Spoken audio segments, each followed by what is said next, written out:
Welcome everybody to the Winnipeg Committee for Safety for January 22nd. With me here today, we have our clerks and also Travis helping us out today.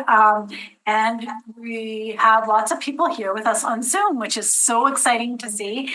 And and I think we even have Vivian. Is she still here? I don't know if she made it. She might have. She's in Singapore. She was going to try to make it, but still here. Oh, she's still here. So that's dedication. I'm just sitting on my bed. We understand if you want to go to sleep. I think it's around 2:00 there. So we understand if you don't want to hang out with us for too long. First, I would like to acknowledge that we're in Treaty 1 territory, the home and traditional lands of the Anishinaabe, Innu and Dakota people, and in the national homeland of the Red River Nation.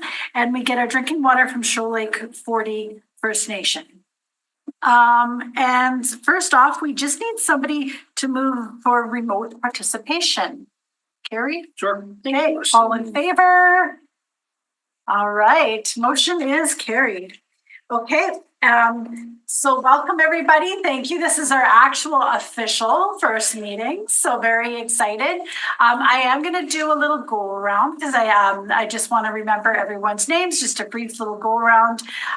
So I think we also have somebody here from the police service, and I don't think he's had the opportunity to meet everyone. So he has. He's been with us for a year. This new group though? Yeah, the new. Well, no, not the new group. Okay, no. yeah. So we'll do a quick little go around of the names, and then the minutes after that. Okay. We'll just do the minutes and get them out of the way right now. Can somebody move the minutes from the last meeting? Rocky? I don't think I was there. Oh, right, that's right. I don't know who's Jesse. Do you want to move the minutes from the last meeting? Okay, perfect. Okay, all in favor? Motion is carried. Perfect. All right. And so now we're going to move on to just say your name so everyone can. I'll start. Councillor Cindy Gilroy. Jennifer Ridge, City Clerks. Nicole Carnegie, City Clerks. Leanne Gardner. Maybe we'll finish here. Sorry, Karen LeBlanc in Park. Yeah. Rocky Pollock. Tracy Proctor, coordinator. Okay. And then I guess we'll move on to screen. Jesse, do you want to go and then throw the ball? Because I can't see everyone's names from here. Jesse Andrushko. Go to Jess there. Okay. Jess Smith. Okay. Callan. Callan Davey. Topiwa, it's good to see everybody again. Okay. Pollyanna, Manitoba Justice. I'm Kevin Riel. I'm Inspector of Community Relations with Winnipeg Police Service. Perfect. Well, welcome everybody. And this is our very official first meeting with the new committee members. So welcome. First up is our reports. The first is my verbal report. So my verbal report, I did go in, I'm on community services. So I did go to bat for the community connection space at the library. I wasn't successful, but I did go to bat to try to see if we can get the money to go towards APC. A brief update, APC is going today. There's a lot of people in delegation that are championing the community connection space. So there's still a chance till the budget actually gets passed. There's always a chance to get it added. So I just wanted to provide you with an update on that. And I've also asked for an update. I know that there's been lots going on in the news with the new police chief. I've asked for an update on that, but I haven't got a response. So I can't provide you any new information. I know just what everyone else knows from what's in the paper. So once I get a little bit more information that I am able to share, some of that I might not be able to share, but that I am able to share with the committee, I will keep you in the loop on that end. So I know we got lots of business, so we'll just keep going and we'll start on the Winnipeg Committee for Safety 2025 meeting dates. Can I just get a mover of Oh, yes. Yeah. Now, is there any questions on, I guess I should ask, is there any questions on my report before we go forward? I know we touched base of this on the last meeting, so nothing's a surprise to anybody. Okay, Jesse moves the report. All in favor? Okay, motion is carried. Okay, now on to the 2025 minute meeting, the meetings. So we've reviewed other committee meetings to try and work around any conflicts with meeting rooms and your commitments to other committees. Jody has also reviewed your schedule, and she has suggested that the dates on the agenda being March 12th, May 12th, no meeting in August because council is prorogued, September 23rd and November 14th as the formal committee meeting. I was gonna say, I'll Yeah. interject here to tell the new members that how this works is, this today is considered a formal meeting. So we're here in City Hall, everything is recorded, and that's called a formal meeting. So if we have any business to conduct, it's happening at a formal meeting. On the alternating months, we have an informal meeting, and so that is not recorded, and we can do whatever we like. But yeah, so those informal meetings currently, like, they're set up just to be a Zoom meeting. So those might be reserved more for if we were having a presentation from an organization that we wanted to hear about, or we just work on a specific topic, something like that. But we can't do any voting or conduct any business at those informal meetings. So these are just the formal meetings that we're looking at today, and I'll fill in the informal meetings around those after we approve these. So we do basically meet once a month though. Yeah. But the formal ones, we do have to make sure that they are recorded, so everyone knows what work we're doing. And then I guess the informal ones will be doing the heavy lifting, more the heavy lifting on those topics, and then bringing them forward at the formal meetings. Okay? Perfect. All right, does somebody want to move those dates? Okay, I think I saw. Carried. Okay, all in favor? Motion's carried. Perfect. All right, now we're moving on to the coordinator. Okay. And my update usually takes up most of the meeting. So some things I have to tell you about. And I know when we had our orientation meeting a few weeks ago that I enjoyed that. We had some good discussion and a lot of talk, but I feel like, yeah, we really were going around talking about everything all at once. And so I wanted to update you a bit because I think I talked about it, but I can't even remember now. In November, we met with the neighborhood watch captains in Winnipeg. I'm just going to move this so I can see you, Ron.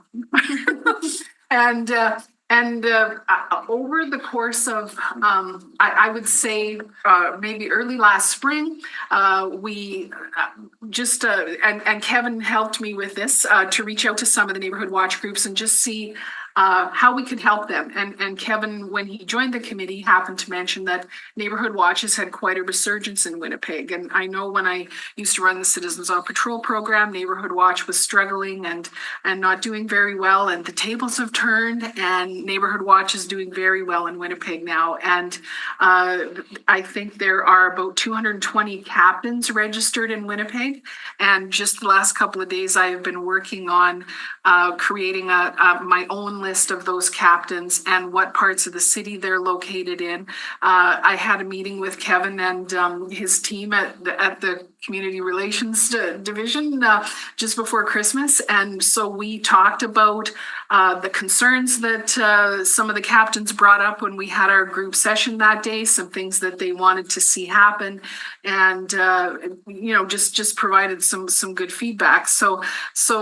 And Kevin, I don't know if you have more to say about it, but you're welcome to after I'm done this. But essentially, yeah, the captains are very anxious to get to know about the other groups that are operating in their parts of the city. They would like some support and just a bit of coordination help with some things. So I think that our committee can help with that. We're not going to run Neighborhood Watch, but I think, if there's some things that they want, we can, help to champion that in the right corners and help them get organized. Sorry, Tracy, I'm just curious about the organization. and whether they're organized or you have these 50 captains. Is there a captain of the captains? No, and this is kind of the issue. The way the police service handles the protection of the information of the groups, they have a listing of all the captains, but they can't share that information with the other captains. So yeah, there was captains at that meeting we had in November. It was the first time they'd met each other, and they're operating in the same part of the city. Sometimes within just a couple of blocks. Yeah. Interesting. Yeah. So what they agreed to at that meeting was that they were okay for the Winnipeg Committee for Safety to have their contact information and be able to share it freely amongst them. So I'm, in keeping this list, and I'm trying to get it organized now, and I do need to reach out to some of them because they didn't provide me with a complete set of information for themselves. So just to make sure I know where they're all located. But that day I was able to get from a lot of the groups the number of either households that they're serving in their program or the number of members that they have. And on average, each captain has about 30 people underneath them. So if you're looking at, a couple hundred captains and that many people, that's a big, a huge volunteer program that's operating. So of course, something that size does need some assistance and coordination. But I think that if they were to, be able to, group themselves by region and then maybe pick a rep or two from each part of the city, and they could form their own, maybe an advisory group or a board, whatever they want to call themselves. But then that would open them up. Like, my hope would be that this list that I've created for them, I could hand that off to them and say, here, you all have each other's contact information now, go to town. And I think for the benefit for our committee is that that gives us access to a citywide group of volunteers that are doing safety work in their communities. And so if they want to host a community safety event or, anything that might help them, a recruitment drive or whatever, and be aware none of this has happened through a recruitment drive. It literally was just people that were interested to improve safety in their neighborhoods and signed up and started doing this. So the fact that it's just grown that much and with no contact with each other or anything, that's a very interesting phenomenon. Probably should study that.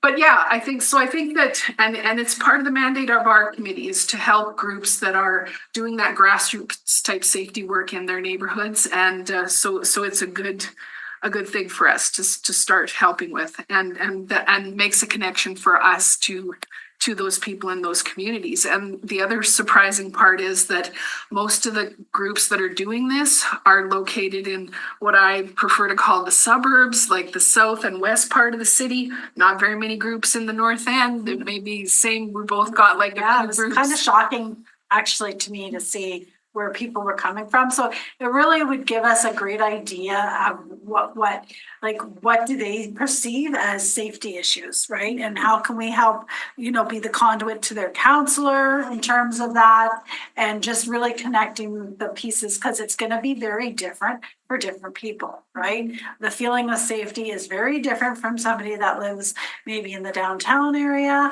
versus somebody that's in the suburbs, right? The issues could be very different. So we could be a conduit to all of that, and like having access to, Kevin, would be able to allow us to, communicate better with them. And because the one thing we were a little concerned with too is it did come up a little bit of digital anti kind of stuff, and we want to make sure that people are educated in terms of how they respond to safety in their community, and maybe what isn't really allowed, right?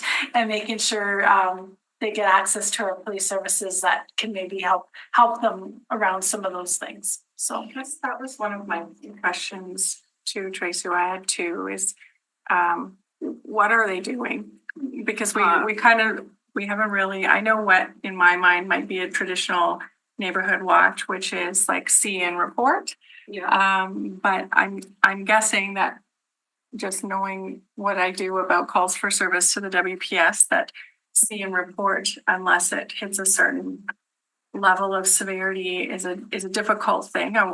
Won't speak for anyone, but what my understanding is. And then what did they say they needed when they sat with you and indicated they needed some support? Like what was it? A communications network was the biggest thing, that they want to be able to talk with the other groups in their area, on a bigger scale. They would like to have better communication with the police.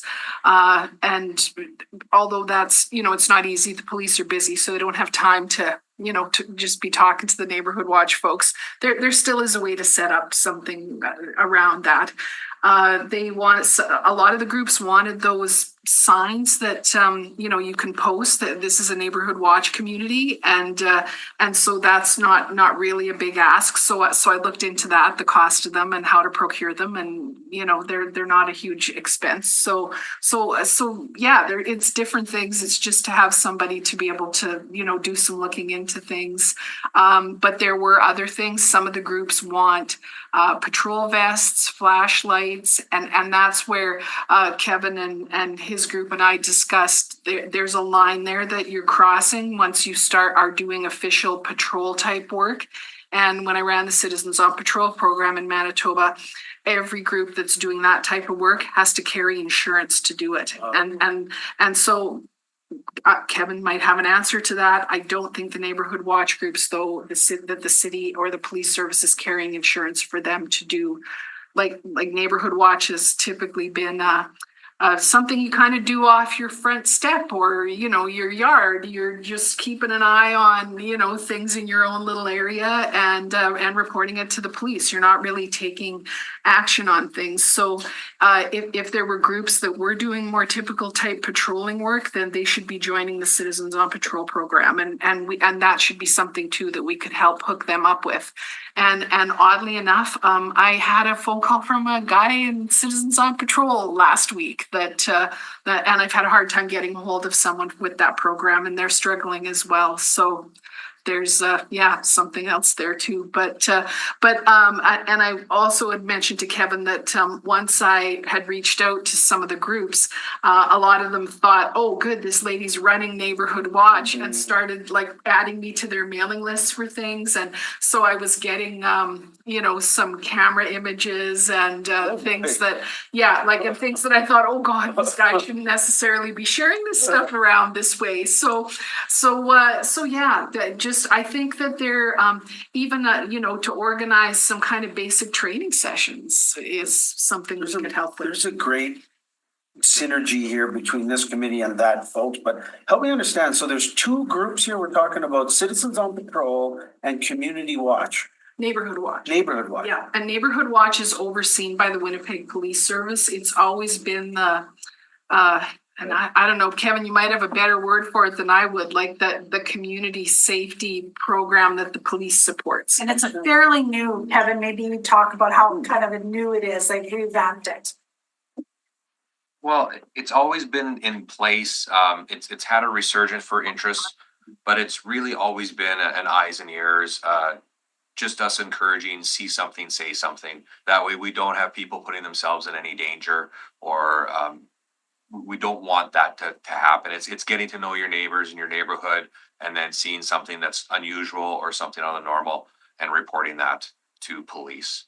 That's all we're asking for. And actually with Tracy having the contacts, we started to learn of some other things that were happening. So we're trying to put together a little better instruction manual and further information to clarify that, so that people aren't doing more than what the program's designed to, because we don't want to put anybody in a bad situation.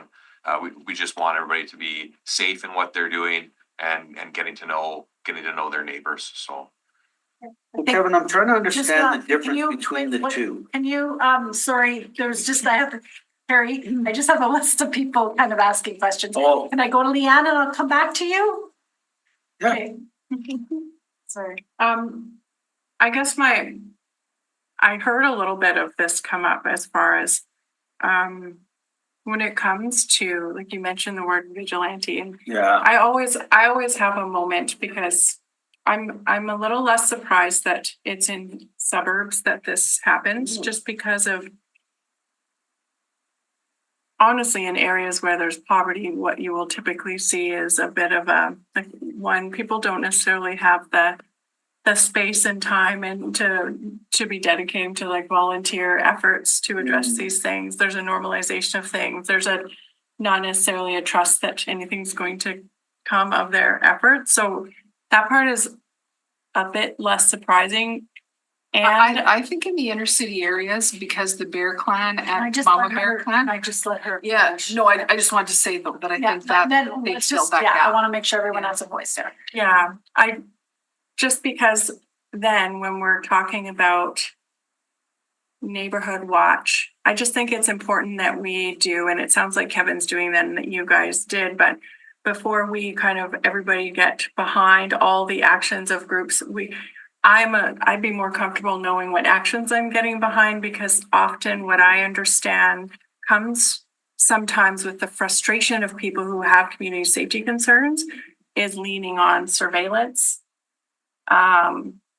type options where they're surveilling people out in the neighborhood who their perception is that they shouldn't be there, et cetera, and those kinds of things. So I just like Yeah. when this comes up, it's always like, yes, I want to be positive and like take that like an optimistic view of people's efforts to keep their communities safe. But I also don't want to pretend that these other things don't happen and who they impact. So just like when we say, let's wholeheartedly support the thing. Yeah, let's wholeheartedly support citizens getting involved in the safety of their community. I'm guessing that when Kevin listens to, like in my experience with police officers, and they listen to all the things that are happening, he would have more of those things pop up than someone like I would, as far as like making sure that everyone knows what's lawful and what isn't. And I'm getting a subtext of that when you say like a guide, but I just want to be explicit. Yeah. Because I think we all agree with you, and that's why your training maybe is Okay. appropriate. Carrie? I'm still lost on who's who in the zoo. So we've got the community walkers, I guess, I don't know, and then you have an organized group that is out there, community, what are they called, sorry? Neighborhood watch. Neighborhood watch is legitimate, and the other one is this ad hoc kind of thing. Is that right? Well, Neighborhood Watch is legitimate, and but is also overseen by the Winnipeg Police Service. Neighborhood watch does that, Yeah. okay. And the citizens on patrol are just good folks out walking around. Well, no, the Citizens on Patrol is a provincial program, so it operates all over Manitoba. And yeah, you're doing more outward patrolling, like, Right. you know, in your vehicle, yeah, covering your whole community, those kind of things, yeah. They got guns and they're rolling around and something. No guns. Like, what? Observe and report. Neighborhood watch is observe and report. That's what I believe it's intended to be, and I'm looking at Kevin on the big screen. Whereas Citizens on Patrol, it is an established organization that hosts that program. And they have insurance. Oh. They're required to have insurance Nice. because it's not observe and report by volunteers. They're likely volunteers, but it's actually Citizens on Patrol. Like they're out Yeah. doing the thing. And they have more of they have a provincial board that Wow. has, their province is broken up into the same regions as the RCMP detachment areas, except for Winnipeg, yeah. And so each of those regions, you know, you might have like 8 groups in, you know, whatever detachment area. So one rep from those groups is gonna sit on the provincial board, and it meets a few times a year and discusses how the program's going to run. And it used to be funded by Manitoba Public Insurance. Now their funding comes through the proceeds of crime forfeiture Oh. fund. But yeah, it's so it is a bit different just in the way they're organized and set up. I love it because I found, and I'm sorry if I'm jumping here, Uwatsky would have taught us, Kevin, that it's reducing the calls for service, right? And so in that, does this, Kevin, or does it just add to it? Well, Certainly I think- want the vigilante approach, or I don't want, you know, but I certainly would love those people out there with Narcan or first aid kits or things that they could help. I think what you're trying to do is increase that culture of safety for all of what we're trying to do. So putting that into people's hands of calling when they see something. Yeah, it might create a call for service, but that's our job. We're more than willing to come out. And maybe that does stop a crime as well, and maybe stop further crimes and stop something and put an end to something that could be happening. So that's the idea. I mean, if it does create a few extra calls, we're more than willing to come out. Because we accept and we know that's what we do, but we're not worried about the few extra calls we're going to get when people are doing that. Normally what it is they're reporting something, providing us with information, and we're able to assist and provide our services. Okay, so I think Rocky has a comment, and then we're gonna move on because I do want to make sure we have time to get through everything for the hours before people have to get back to work. Well, I'm just looking at our work plan, and it seems to me that our work plan mandates that we would reach out to either of these groups to provide information and perhaps direct them to resources, that sort of thing.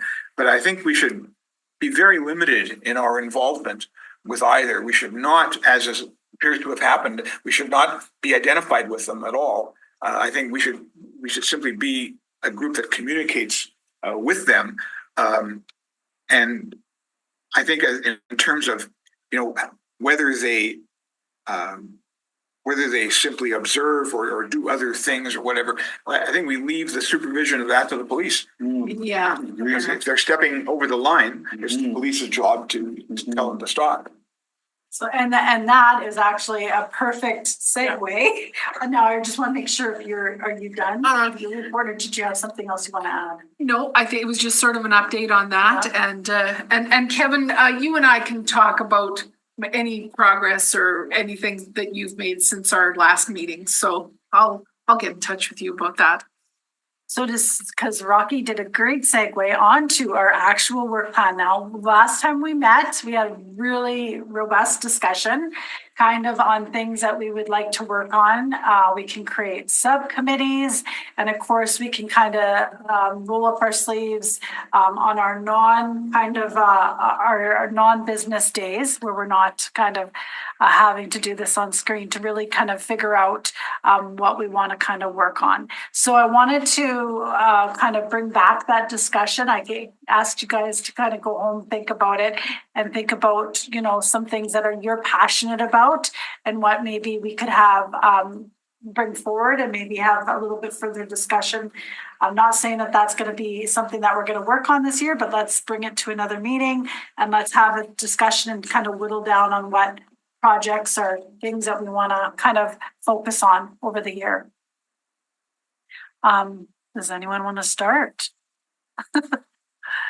Like the things that we're particularly interested in? In terms of safety, I know that we had really robust discussions, like if we're gonna, I'll use the community connection space, whether it's, library safety or whether it's, transit, people on buses, those kind of things that we can be chatting. Maybe it's lighting, maybe it's, so there's just so many different areas of safety. Maybe it's working closely with these groups and getting them to get the education that they need so they're not doing things out in the community that they shouldn't have, and getting them to understand their rules and responsibilities. So those kind of things, just kind of, kind of starting the conversation going on things that we could be, you're interested in as a committee member. What draw you to sit on this committee, and want your passions to kind of flow through here. So, Councillor, if I could, there was a list of 5 objectives for this committee. Yeah. And we were strategic plan working through those. Mm-hmm. Personally, I have a passion to help the homeless. Okay. And so, but I don't know if you've gone through that item this year and done, and we're on to item 3. I don't know. I don't know where we sit within the strategic plan, I guess is what I'm hoping. Item 3 was for this year. Yeah, because I think I had mentioned this at our meeting. I kind of, at the time when I was a committee member and we were drafting the strategic plan, I kind of didn't like the idea of, we're gonna one year we do this, the next year we do this. I feel like when the community identified those issues to us as being the key things that they were concerned about, and we decided that, okay, we're gonna take your community input and here's what we'll work on, that those issues are all ongoing things. So I feel like and you'll notice when I sent that update to you on Friday, like there's things in the news every week about all of those topics that we've picked. So that leads me to believe that we're not on the wrong track. We heard from the community and the things that they've told us, but it's just kind of, to me, it's not something you could say, well, okay, we'll work on it for a year and then on to the next thing. I think we have to always keep all of them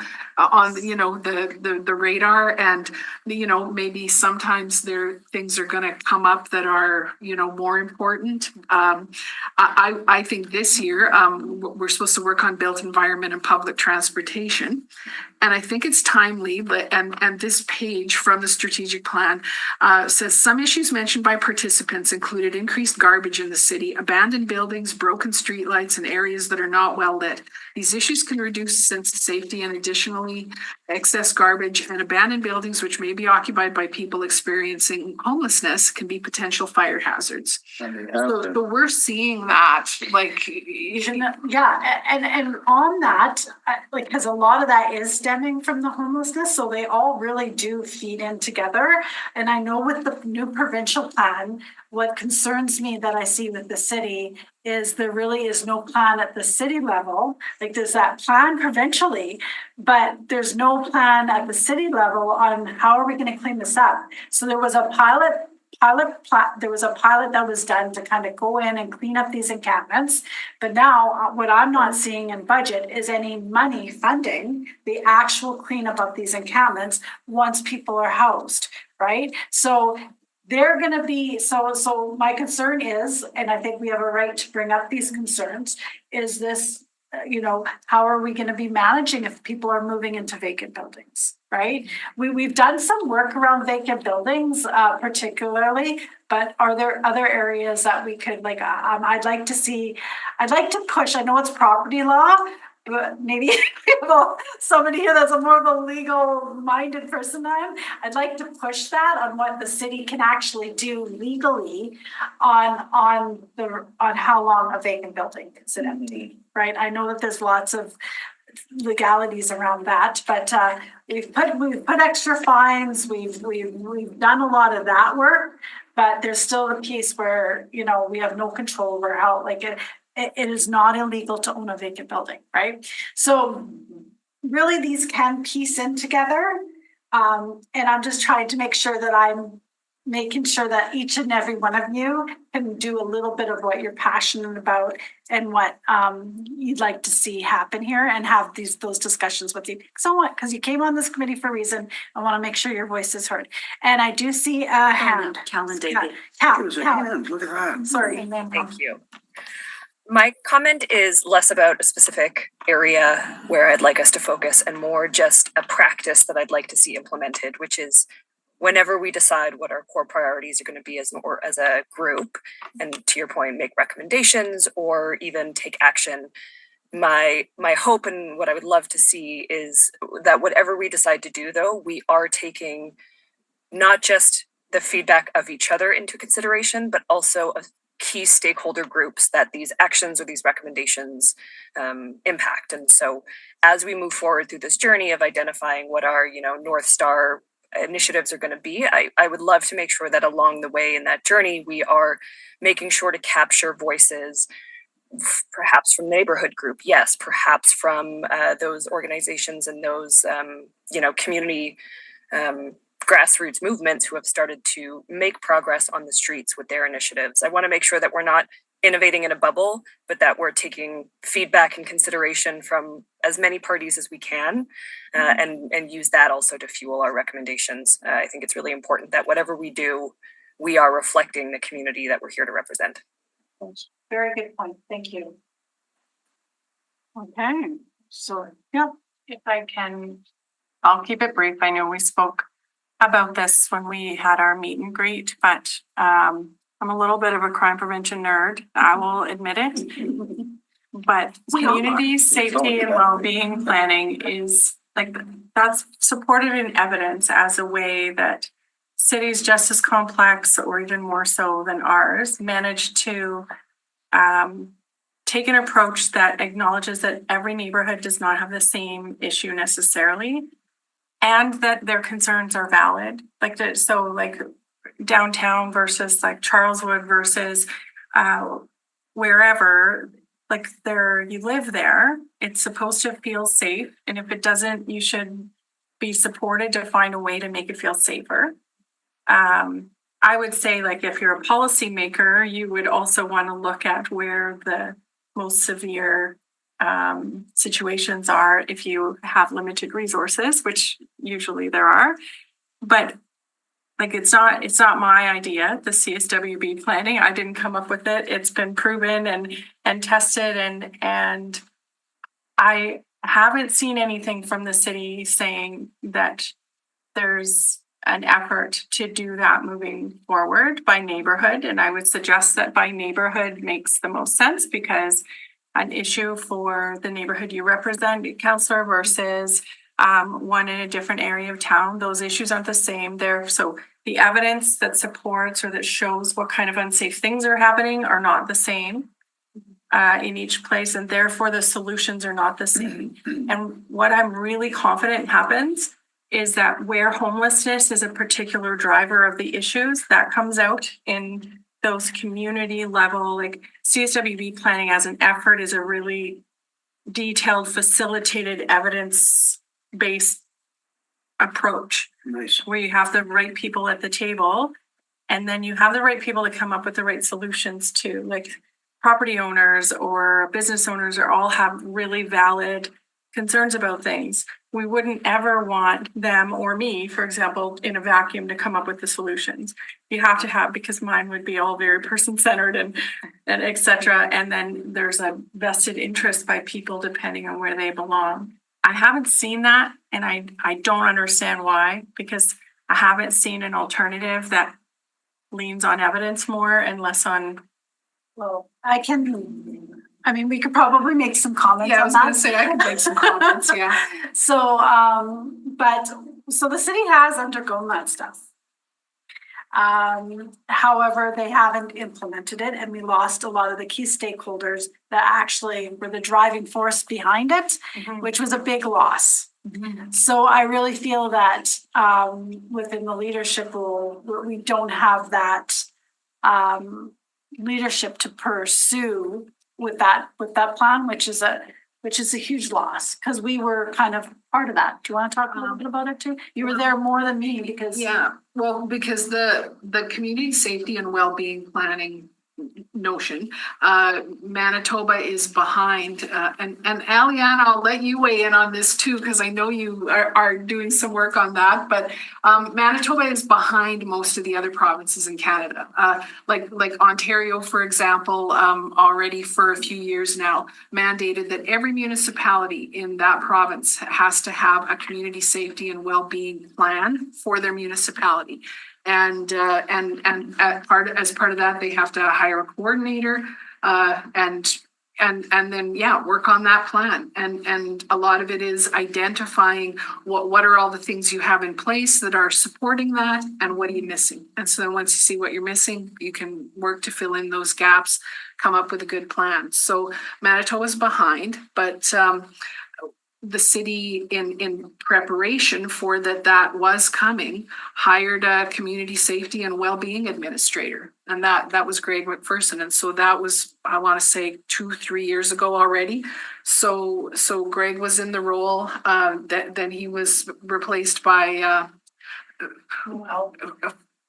Andre Forrest, and then Andre left to go work for the provincial government when the government changed, and then it was a woman named Danae Penner, who's a city policy analyst that was in that job. And now in this latest round of the budget, they've decided to do away with that position. So they won't be refilling it, and I talked to Chris Brents, and that there's not. So that to me is a signal that planning is getting farther away instead of moving forward. But it's something that the province has to kind of undertake. And I don't want to say it's easier to do it in the municipalities, but Aliana has been working on that in some communities in Manitoba. So There are communities that are choosing to do this work. Thompson did it. yeah, And they have, And we were doing it, but we stopped. this is the thing, like I'll be careful because obviously like the province is a previous employer of mine as well, but yeah, like I think there is work happening. yeah, And I think that at the municipal level, a municipality still has to choose to do it and make it a priority, whether there's money there yet or not. Like it still has to be, it's I think it's their job, our job as feeders into the system to say, hey, what are you doing? So if it's not in there, if the crime prevention position is in there, what's the plan? yeah. Like my understanding is the province is not able to fully fund it. Am I wrong, Aliana? With regards to Winnipeg? Yeah, say for all the municipalities in Manitoba moving forward to create a community safety and well-being plan. You've been working on it, like there's some locations that are starting to work on that now, but it's not province-wide. No, it's not. The communities that are working on it now, were they selected by the province as seen to be needing it the most? Well, it depends. So they were selected based on interest, but also like the need. Right? And again, some of the communities that we're working with include Selkirk, Swan River, Winkler, Portage la Prairie, Brandon, Dauphin. And then there's one more. And I think that would have been Winnipeg, supposed to be. I wonder if we could ask her to maybe get the information for us to come back Yeah. and tell us who's being funded and if there's any funding available. We do have to room booked until then. Okay, Aliana, I'll email you about this and maybe we can have more of a discussion about it, just to understand where, where the province kind of falls in that plan to move that funding. So yes, I've been involved in like the CSWB, but we've also recently, we have someone new in our team who's actually doing most of that work now. So I'm actually like far removed from CSWB, but what I'm going to do is if we're going to be connecting, Tracy, I think I'm going to bring in Trevor. So Trevor McNeely is the new senior policy analyst that's assigned to CSWB. Right now, we're still continuing with the engagement, so there hasn't been any plan developed in some of the municipalities and city, which include Brandon, that we've been working with. So I mean, if there is an interest, that could be something that we could be, we're probably not, reality is it's not gonna happen in budget, but that doesn't mean we don't push for that in 2026 to continue that work, because really if it's not a priority at the top, it's very hard to get things implemented, right? Like we want to look across sectors. We want to look at our policing. We want to look at our community services. Right now, I'm trying to get people to really think about, we have all these people creating these safety groups, but I literally have community centers that we have. Youth crime rate has gone up, but community centers can't get enough volunteers. But now they're volunteering to go out on to community crime watches. But their community centers are closed down because the youth can't get there. So I think there's a disconnect, and that's what a plan actually does, is connects those dots and allows us to do our work in terms of when we do kind of go for something, whether it's the province, the feds, or the city, right? Or even within different departments. We need an overarching plan within these departments to care about the issue, right? So about one neighborhood. What's that? What about just even being able to bang out one neighborhood so that you could demonstrate what did or didn't happen. But what it does too is pull the rhetoric out of the conversation about community safety for that area. And it becomes less about if it's safety, it's a police issue. It's not necessarily a police issue, depending on what it is. Anyways, that. Eliana, your hand's still up. Are you good or did you have something to say? Oh, I just want to say, like, I know I mentioned Winnipeg earlier, and like the communities that we're working with as part of the community safety and well-being. It's actually the PAW, and I think that this work that we're doing, CCFC or basically the consultants that we've hired has done a lot of has given us a lot of, I guess, like guidance in like doing this work. So it's not just the province doing it by ourselves with the municipalities, but we're actually receiving a lot of support from CCFC. So I just see the passion around this subject, right? And it doesn't fit into the strategic plan. Maybe we need to amend the strategic plan to include this. And ultimately, the goal here is to supply information and or motions to EPC. Yeah, because So that would be kind of one step, one community, one whatever, but we need to do the homework as the committee and then move that plan and that action item to EPC. Yeah, because that's what I think. If we're saying, our work would be easier to do if the city had an actual plan in place for it, then I would say, yeah, if we do a little bit of homework to see exactly where things are at, and then go to the city and say, we want you to work on a community safety and well-being plan. I mean, I have already mentioned it to you. Institute the worker, the person. It's referred to in the work plan. Not to do the planning necessarily, but that's why, honestly, like that's kind of why. It is already here. It's just that would help. What I'll do, first I'm gonna let Rocky and then I'm gonna respond to that and I'll let Rocky speak. Well, if there isn't any example that can be used as hard evidence of a recommendation about how you do something, however small the step, how do you unplug the rhetoric? If you don't have a sound evidentiary basis for making a pitch, how do you avoid what's going on? I'm sure next door, with all these passionate groups about the library.